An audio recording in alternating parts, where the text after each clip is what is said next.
95 news ప్రతిక్షణం ప్రజాక్షేమం కోసం బులెటిన్లో ముందుగా హెడ్లైన్స్ చూద్దాం. ఉప్పల్ శిల్పారామంలో చేనేత భవన నిర్మాణానికి మంత్రి కేటీఆర్ శంకుస్థాపన. కేంద్రం చేనేత మీద 5% జీఎస్టీ వేసిందని విమర్శ.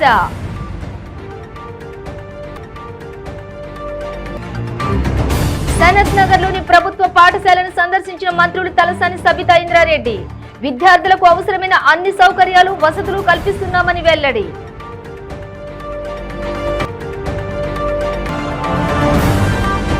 చంద్రబాబు రక్తంలోని ప్రతి అణువులో వెన్నుపోటు ఉందన్న మాజీ మంత్రి కొడాలి నాని.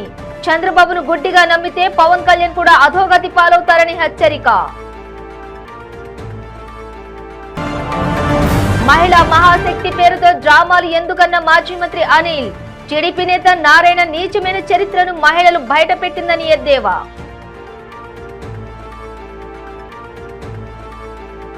డీటెయిల్స్ చూస్తే జాతీయ చేనేత దినోత్సవం సందర్భంగా ఉప్పల్ శిల్పారామంలో చేనేత భవన్ నిర్మాణానికి మంత్రి కేటీఆర్ శంకుస్థాపన చేశారు. మంత్రి శ్రీనివాస్ గౌడ్ ఎమ్మెల్సీ ఎల్ రమణతో కలిసి చేనేత భవన్ నిర్మాణ పనులకు భూమి పూజ చేశారు. 500 గజాల స్థలంలో దీనిని నిర్మిస్తున్నారు. అదేవిధంగా చేనేత వస్త్రాల వ్యాపార నిర్మాణ, క్రయ విక్రయదారుల సమావేశాలు, సదస్సుల నిర్వహణ కోసం చేనేత కన్వెన్షన్ సెంటర్ను కూడా నిర్వహించనున్నారు.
వెనకాల నుంచి దుబ్బకండి అన్న. ఇది కేటీఆర్ సార్ మాది కొంచెం ఉప్పల్ ప్రెస్ వాళ్ళ సార్. ఇది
సనత్ నగర్ లోని అశోక్ కాలనీలో గల ప్రభుత్వ పాఠశాలను మంత్రులు తలసాని సబితా ఇంద్రారెడ్డి సందర్శించారు.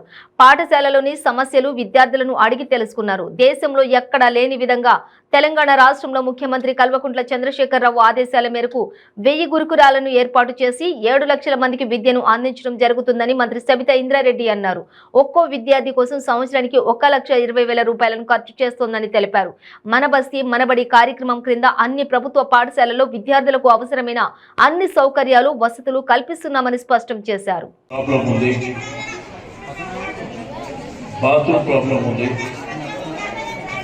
కొంత భోజనాల ప్రాబ్లం ఉంది అనేటువంటి ఉద్దేశం. నేను ఇక్కడికి అసెంబ్లీకి పోగానే నేను మినిస్టర్ గారి దృష్టికి తీసుకెళ్ళినా. ఒక్కసారి మీరు విజిట్ చేయండి అమ్మా, చేస్తే కొంత ఇబ్బంది ఉన్నది, ఇగో పాపము ఆ అమ్మాయి మాట్లాడుతుంటే ఆమె యాంగ్జైటీ ఉన్నది, వాళ్ళ పిల్లలు ఇక్కడ చదువుతున్నారు కాబట్టి 10 నిమిషాలు పిల్లలు ఇంటికి వస్తున్నారు అనేటువంటి యాంగ్జైటీతో మాట్లాడుతుంది. उनका तकलीफ है वो बोल सकते हैं. तो सेम टाइम क्या है बोलो तो 745 बच्चे यहाँ पर पढ़ रहे हैं. तो तेलंगाना हुकूमत की जिम्मेदारी है कि एक गवर्नमेंट स्कूल है, इनके जो इंतजाम होना మీకేమైనా ఫెసిలిటీస్ కావాలా అవి చేపిద్దామన్న ఉద్దేశంతో నేను మంత్రి గారిని రిక్వెస్ట్ చేసిన రమ్మని చెప్పి. అయితే దీంట్లో నేను మంత్రి గారికి రిక్వెస్ట్ చేసేది 2-3 ప్రధానమైనటువంటి అంశాలు. ఒకటమ్మా, ఈ పైన పిల్లర్స్ వేసి ఉన్నది, ఆ పైన ఒక హాల్ కావాలి, 2 క్లాస్ రూమ్స్ కావాలి ఆ వైపున. ఇక్కడ ఉర్దూ ఇంగ్లీష్ ఏదైతే చెప్పిండ్రో అవి 5 క్లాసులు ఉన్నాయి కాబట్టి ఆ రూమ్స్ సరిపోతలేవు, 3 కానీ 5 కానీ ఇక్కడ రూమ్స్. రెండోది ఫర్నిచర్ ఏం లేదు ఇక్కడ, కొంత ఫర్నిచర్. రెండోది ముఖ్యమంత్రి గారు ఏం చెప్పారంటే లాస్ట్ ఇయర్ మాకు స్కూల్ స్టార్ట్ అయిన తర్వాత అప్పటికప్పుడు మనం క్లాత్ తీసుకోవాలంటే కష్టం అవుతుంది, మన పిల్లలు స్కూల్కి వచ్చే లోపలిని వాళ్ళకి స్కూల్ డ్రెస్ ఇవ్వాలి, అదేవిధంగా బుక్స్ ఇవ్వాలని మమ్మల్ని ఆదేశించారు. దాన్ని దృష్టిలో పెట్టుకొని స్కూల్ డ్రెస్ సంబంధించిన క్లాత్ మేము ఎక్కడో కుట్టి పంపిస్తే కరెక్ట్ ఉండదు కదా, మీ మెజర్మెంట్స్ సరిగ్గా రావు కాబట్టి హెచ్ఎం గారు అక్కడ ఉన్న వాళ్ళకి ఎవరికో మీ చుట్టుపక్కల ఉన్న వాళ్ళు మీ తల్లిదండ్రులే చాలా మంది ఉంటారు స్టిచ్చింగ్ చేసేవాళ్ళు, దాని మీద ఆధారపడ్డ వాళ్ళు కూడా ఉంటారు. అలాంటి వాళ్ళని పిలిచి ఇదే పరిస్థితిలో ఇక్కడే ఉన్న వాళ్ళ దాని మీద ఆధారపడ్డ వాళ్ళని పిలిచి ఇచ్చుకోవచ్చు అని హెచ్ఎంసీ ఇచ్చున్నాం. మరి ఎంఈఓ గారేమో ఏజెన్సీ అంటున్నారు, ఏజెన్సీ ఎవరో నాకు తెలియదు, బట్ మీకే ఇవ్వండి అని చెప్పిన సందర్భంలో ఓకే ఎనీహౌ. కానీ ఎక్కడ ఇచ్చినా కూడా పిల్లలకి మనం అనుకున్న టైంకి రీచ్ చేయగలిగితే గవర్నమెంట్ ఆలోచన ఏముందో దాని కూడా ఆలోచన వస్తుంది కాబట్టి ఆ 2 ప్లేస్లు ఇమీడియట్ గా రీచ్ చేసే ప్రయత్నం చేయండి.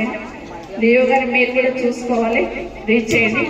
ఎప్పుడు కూడా మీకు టెక్స్ట్ బుక్స్ ఇచ్చేవాళ్ళం, అది కూడా కొంత లేట్ వచ్చేది, కానీ ఈసారి మీకు కరెక్ట్ టైంకి వచ్చినాయా? కొంతమంది ఉంటుంది కానీ మిగతా వాళ్ళందరికీ వచ్చినాయా? కరెక్ట్ టైంకి బుక్స్ వచ్చినాయి కదా. లాస్ట్ మంత్ అయితే 20th ఇచ్చున్నామా? ఎప్పుడు లేదు, ఈసారి కేసీఆర్ గారు ఇంకొక నిర్ణయం తీసుకున్నారు. ఏం తీసుకున్నారు? మీకు నోట్ బుక్స్ ఇవ్వాలి కదా, నోట్ బుక్స్ మీకు ఇవ్వాలని ప్రైమరీ వాళ్ళకి వర్క్ షీట్స్ ఇచ్చినాం. ఈవెన్ ప్రైవేట్ స్కూళ్ళల్లో కూడా అంత మంచి వర్క్ బుక్స్ లేవు, ఒక్కసారి చూసుకోండి మీరు. అంత మంచి వర్క్ బుక్స్ ప్రైవేట్ స్కూళ్ళల్లో కూడా లేవు, మన దగ్గర వర్క్ బుక్స్ అదేవిధంగా మీకు నోట్ బుక్స్ కూడా ఇవ్వడం జరిగింది. నిజంగా ఒక్కసారి ఆలోచిస్తే, నేను కేసీఆర్ గారు పెద్ద మనసు ఒకసారి ఆలోచిస్తా ఉంటే, ఈ బుక్స్ మేము ప్రింట్ చేసినప్పుడు ఒకేసారి 100 కోట్లు కావాలని అడిగినాం. గౌరవ ముఖ్యమంత్రి గారు ఈ రాష్ట్రంలో విద్యా వ్యాప్తి గురించి గత 9 సంవత్సరాలలో ఎన్నో ప్రయత్నాలు చేసి పేదరించాలని, అది కూడా నాణ్యమైన విద్యను అందించాలని ముఖ్యమంత్రి గారి ఆలోచన. దాంట్లో భాగంగా రాష్ట్ర వ్యాప్తంగా ఇప్పటికి 1004 గురుకులాలు ఏర్పాటు చేయడం జరిగింది.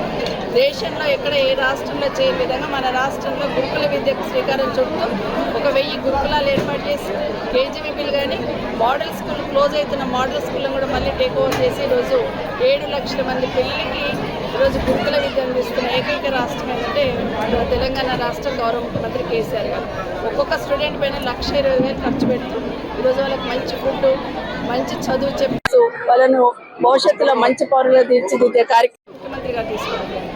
దాంతో భాగంగా దాదాపుగా తెలంగాణ రాష్ట్రం వచ్చిన తర్వాత ఒక 14,00 పైచీలకు జూనియర్ కాలేజీలు ఏర్పాటు చేయడం, మిగతా మోడల్ స్కూళ్ళు అన్నీ కలిపి 1751 స్కూల్స్లలో గురుకుల స్కూల్స్లలో ఈరోజు జూనియర్ కాలేజీలు చేయడం జరిగింది. పాతవి 400 ఉంటే ఈరోజు 1700 పైచీలతో జూనియర్ కాలేజీలు చేయడం జరిగింది. ఒక 85 గురుకుల డిగ్రీ కాలేజీలు చేయడం జరిగింది.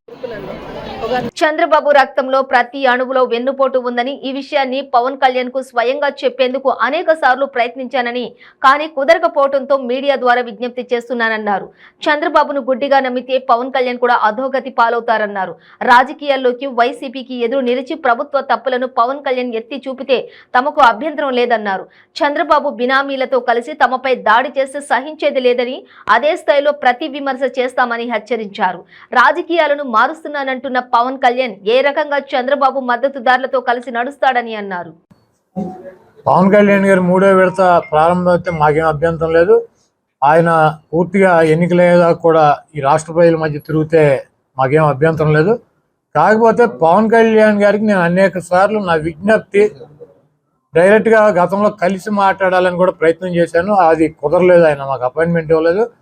నేను పత్రికల సమక్షంలో ఆయనకి చెప్పేది ఆయన అర్థం చేసుకోమని చెప్పి కోరుతున్నా. చంద్రబాబు నాయుడు వెల్విషర్స్ అంతా పవన్ కళ్యాణ్ గారి సపోర్టర్స్. ఇప్పుడు రాధాకృష్ణ, రామోజీరావు, బిఆర్ నాయుడు, మా నాదెండ్ల మనోహరు, ఆ లింగంనేని, వీళ్ళందరూ ఎవరండి? చంద్రబాబు నాయుడు గారి వెల్విషర్స్. చంద్రబాబు నాయుడు గారు ఈ రాష్ట్రానికి ఎప్పుడు ముఖ్యమంత్రిగా ఉండాలి, చంద్రబాబు నాయుడు గారి పరిపాలన ఉండాలి, ఆయన ద్వారా మనం లబ్ధి పొందాలని చెప్పి ప్రయత్నించేవాళ్ళు. వీళ్ళందరూ కూడా లబ్ధి పొందారు. ఈరోజు అందరూ కూడా కాటాకు వచ్చారు. ఎందుకు? చంద్రబాబు నాయుడు ఆ సీట్లో లేకపోవటం వల్ల. ఇప్పుడు వీళ్ళందరే పవన్ కళ్యాణ్కి మద్దతుదారులుగా మారిపోయారు. దేనికి? చంద్రబాబు నాయుడు అనేవాడు ఈ రాష్ట్రంలో ప్రతిపక్ష నాయకుడు కూడా అయ్యేటువంటి పరిస్థితి లేదు. పవన్ కళ్యాణ్ ఎట్టగొట్ట తీసుకొచ్చి సపోర్ట్ చేస్తే కనీసం ప్రతిపక్షంలోనూ అధికారంలోకి వస్తుంది అన్నటువంటి ఆశ కల్పించుకోవచ్చు అన్నటువంటి ప్రయత్నం వీళ్ళు చేస్తున్నారు. దీన్ని పవన్ కళ్యాణ్ గమనించాలని చెబుతున్నా. నిన్ను వాడుకోవాలి, నీకు మళ్ళీ వెన్నుపోటు పొడుతాడు. చంద్రబాబు నాయుడు రక్తంలోనే ప్రతి అణువులోనూ కూడా వెన్నుపోటు అవసరానికి వాడుకోవటం, తర్వాత తీసి పక్కన పెడతాం. ఆ మహానుభావుడు ఎన్టీ రామారావు కన్నా పార్టీ పెట్టి ఈ విధవని పార్టీలో చేర్చుకున్నటువంటి రామారావు కన్నా ఎవడు గొప్పవాడు కాదు కదా. రాజకీయంగా పునర్జన్మనిచ్చాడు. ఎన్టీ రామారావు లేకపోతే ఈడెవడు బొఫ్ఫున్ గాడి చంద్రబాబు.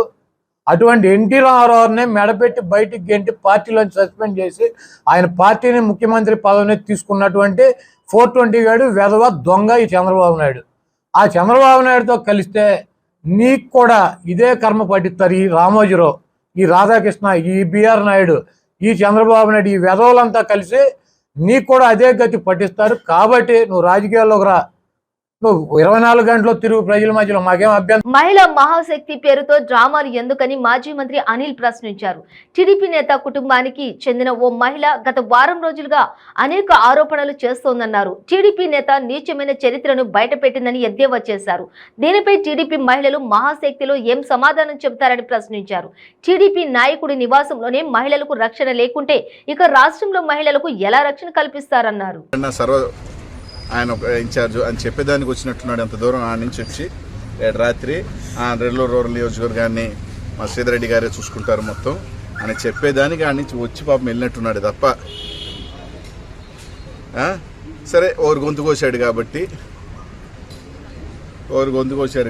ఊరినే తూతూ మంత్రంగా పాప మా ఇంటికి వెళ్ళి పాపం మా అజీజ్ బాయ్ అనేదో నీ గొంతు కోసా బాధపడమాక వెన్నబోసి వెళ్ళాడు తప్ప కనీసం ఈ జిల్లాలోకి వచ్చి కనీసం వచ్చిపోయినట్టు కూడా తెలియని పరిస్థితి ప్రజలు. పదన అడుగుతున్నా చంద్రబాబు ఎప్పుడు వచ్చాడు ఎప్పుడు పోయాడు అని అంటున్నారు. అంటే ఆ పరిస్థితికి చంద్రబాబు నాయుడు దిగజారిపోయి ఉన్నాడు.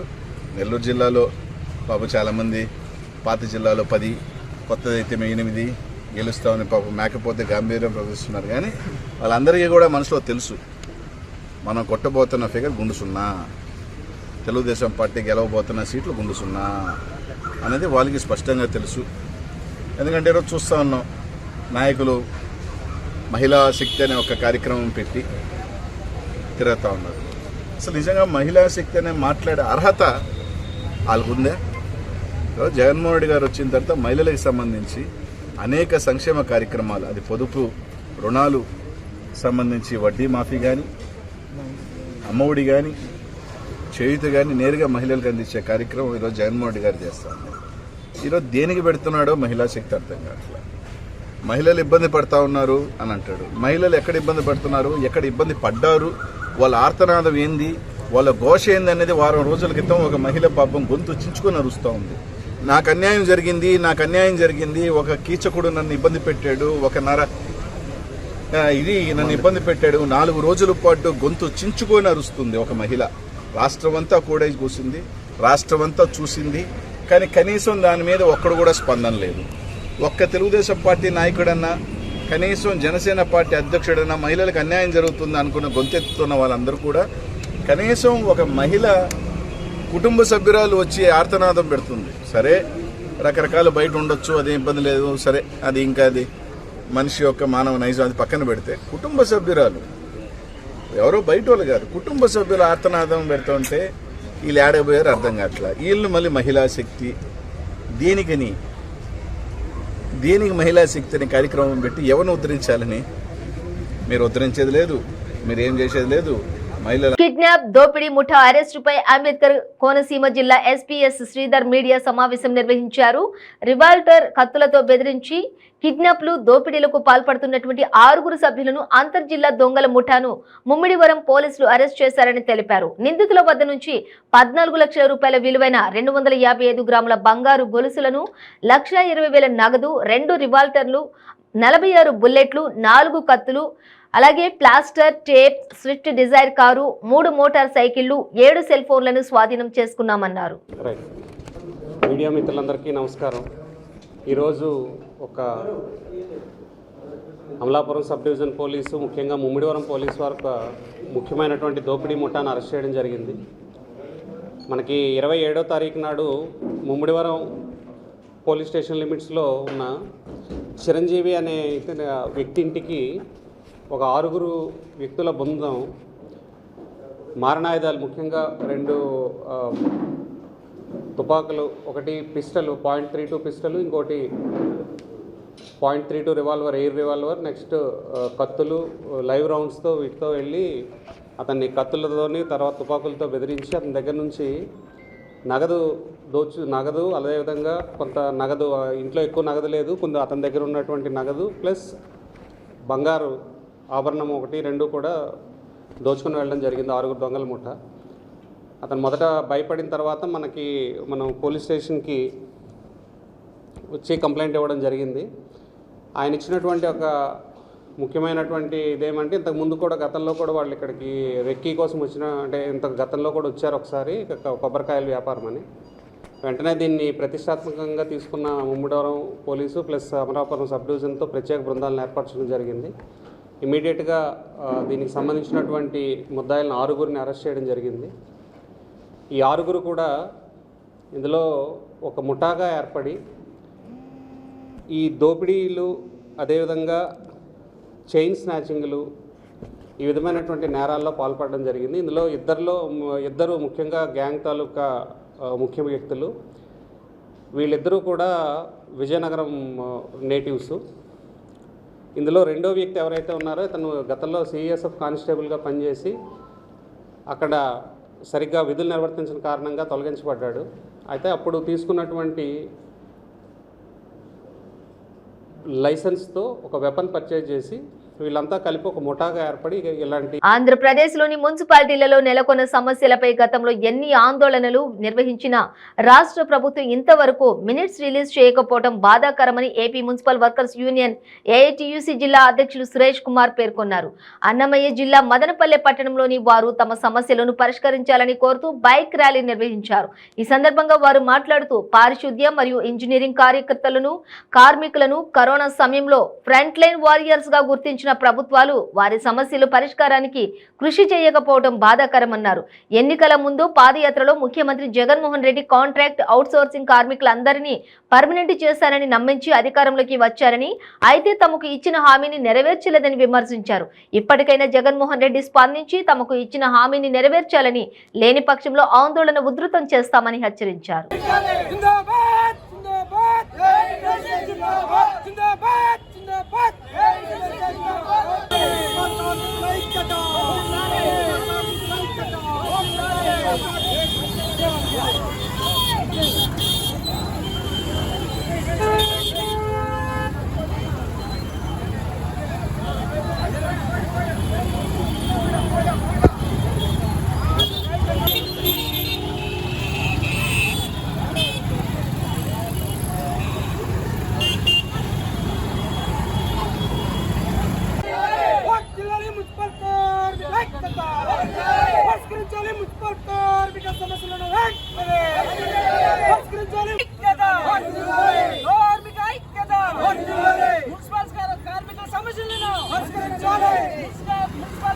తెలుగుదేశం పార్టీలో చేరిన వారికి అండగా ఉంటామని గూడూరు మాజీ ఎమ్మెల్యే సునీల్ కుమార్ తెలిపారు. తిరుపతి జిల్లా గూడూరు పట్టణంలోని తెలుగుదేశం పార్టీ కార్యాలయంలో వాకాడు మండలం పరిధిలోని పూడిరాయ దరువు పంచాయతీ పరిధిలోని సుమారు 200 కుటుంబాలు గూడూరు మాజీ ఎమ్మెల్యే సునీల్ కుమార్ ఆధ్వర్యంలో తెలుగుదేశం పార్టీలో చేరారు. తెలుగుదేశం పార్టీలో చేరిన పూడిరాయ దరువు పంచాయతీ పరిధిలోని వారికి పార్టీ కండువా కప్పి గూడూరు మాజీ ఎమ్మెల్యే సునీల్ కుమార్ పార్టీలోకి సాదరంగా ఆహ్వానించారు.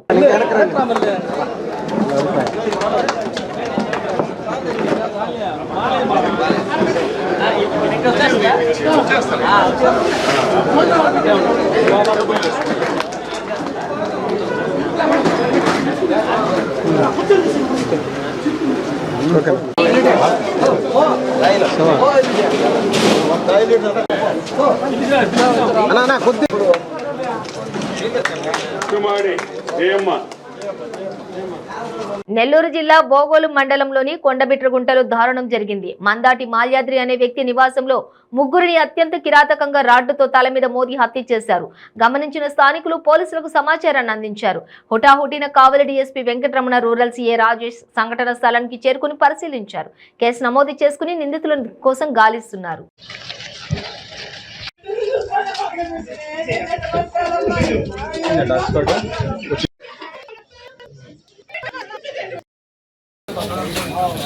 భయపడితే ఏం చేయాలి?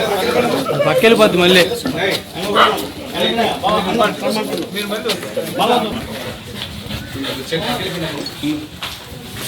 వాళ్ళ బట్టలు ఉంటాయి, ఇంట్లో వాళ్ళ బట్టలు డిస్టర్బ్ చేసిన బట్టలన్నీ చూపిస్తారు. వీళ్ళు దాన్ని ఉంటారు కదా, వాళ్ళు వేసుకున్న బట్టలు.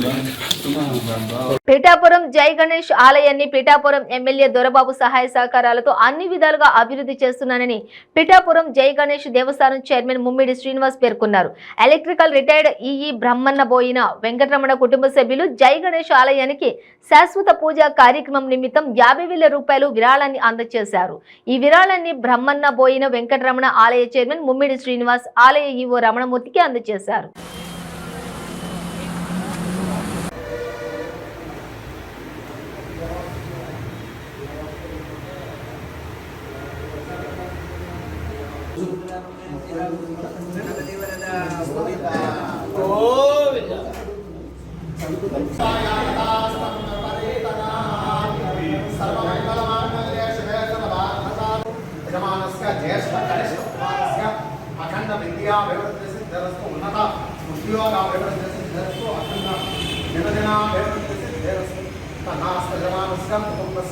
మీకు అర్చకులు కావాలి, మీరు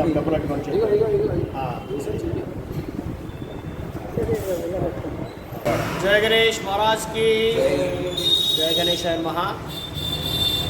ఈ పిఠాపురం కాటమల్ సెంటర్లో వేచేసినటువంటి జయ గణేష్ దేవస్థానం నందు ఈరోజు పెద్దలు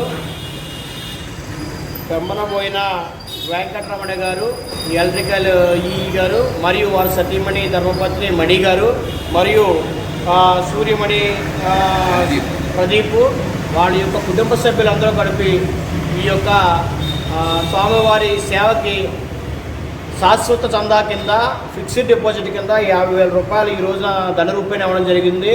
స్వయానా వారు ఈ దేవస్థానం మాజీ చైర్మన్ అయినటువంటి కోడిగుడ్ల పెదబాబు గారు చాలా మంచి వ్యక్తి. గతంలో కూడా గుడి అభివృద్ధి కార్యక్రమాలకు చాలా ఎంతో దోహదపడ్డారు ఆయన. తదనంతరం మేము రావడం జరిగింది. కాబట్టి కడప జిల్లా ప్రొద్దుటూరు సబ్ రిజిస్ట్రార్ కార్యాలయంలో జరుగుతున్న అవినీతిపై సబ్ రిజిస్ట్రార్ ను మాజీ ఎమ్మెల్యే నంద్యాల వరదరాజులరెడ్డి నిలదీశారు. కార్యాలయంలోని ఉద్యోగులనందరినీ బయటకు పంపి నిరసన వ్యక్తం చేశారు. విచ్చలవిడిగా అవినీతి జరుగుతుందంటూ ఆరోపించారు. వరదరాజులరెడ్డి చేసిన ఆరోపణలపై సబ్ రిజిస్ట్రార్ రామలక్ష్మి స్పందించారు. తాము ఎలాంటి అవినీతికి పాల్పడడం లేదన్నారు. నిబంధనల ప్రకారమే రిజిస్ట్రేషన్లు చేస్తున్నామని అన్నారు. ఎమ్మెల్యే చెబితేనే రిజిస్ట్రేషన్లు చేస్తున్నామనడం అవాస్తవమని ఆమె కంటనీరు పెట్టుకున్నారు.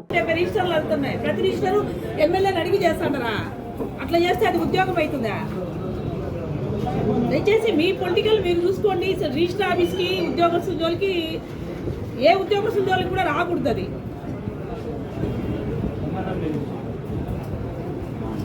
గతంలో ఈయన మంచిగా పనిచేస్తుందని చెప్పినాడు, ఈయనే చెప్పినాడు. ఈసారే మాకు ఈమె మంచి వర్కరు, హార్డ్ వర్కర్ అని చెప్పినారు. ఇంతలోకి నేను ఇది అయిపోయినా. వివిధంగా ఉద్దేశపూర్వకంగా అంటాడు మేడం ఏమన్నా నాకు తెలియదు ఎందుకంటాడు ఉద్దేశం ఎవరో ఏమో చాడీ చెప్పిండొచ్చు అట్లా ఎందుకు అనొచ్చు రైతుల సమస్య ఏది మేడం లేదు ప్రధానంగా ఇక్కడ లో ఫీజు అనేది తీసుకుంటారని ఇప్పుడు ఆరోపిస్తున్నారు లో ఫీజులు తీసుకుంటే వాళ్ళని అడగండి మన దగ్గర ఇప్పుడు బయట బ్రోకర్లు ఉంటారు బ్రోకర్లను అడగమనండి వచ్చి నా దగ్గర డైరెక్ట్ గా రమ్మనండి ప్రతి డాక్యుమెంట్ లో ఫీజు అయినా రేట్ పెట్టి తీసుకుంటారనేది ఆయన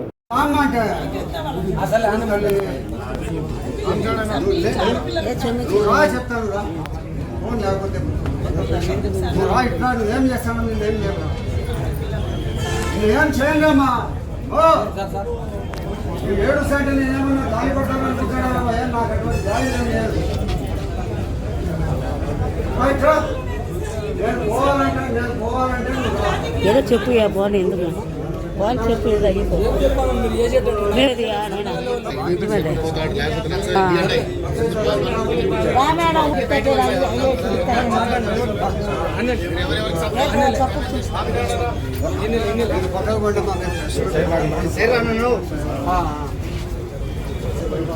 తీసుకో ప్రజా డబ్బంతా ప్రభుత్వానికి ఇవ్వకుండా చెయ్యండి సార్ నువ్వు నేను చెప్తానమ్మా నా దగ్గరికి ఉన్నారు నా దగ్గరికి వచ్చింటే నేను వచ్చిన ఆఫీస్కు బులెటిన్ ముగించే ముందు హెడ్లైన్స్ మరోసారి. ఉప్పల్ శిల్పారామంలో చేనేత భవన నిర్మాణానికి మంత్రి కేటీఆర్ శంకుస్థాపన. కేంద్రం చేనేత మీద 5% జీఎస్టీ వేసిందని విమర్శ.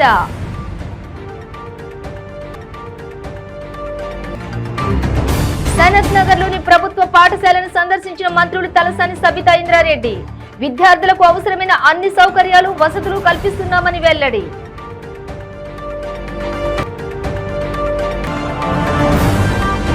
చంద్రబాబు రక్తంలోని ప్రతి అణువులో వెన్నుపోటు ఉందన్న మాజీ మంత్రి కొడాలి నాని.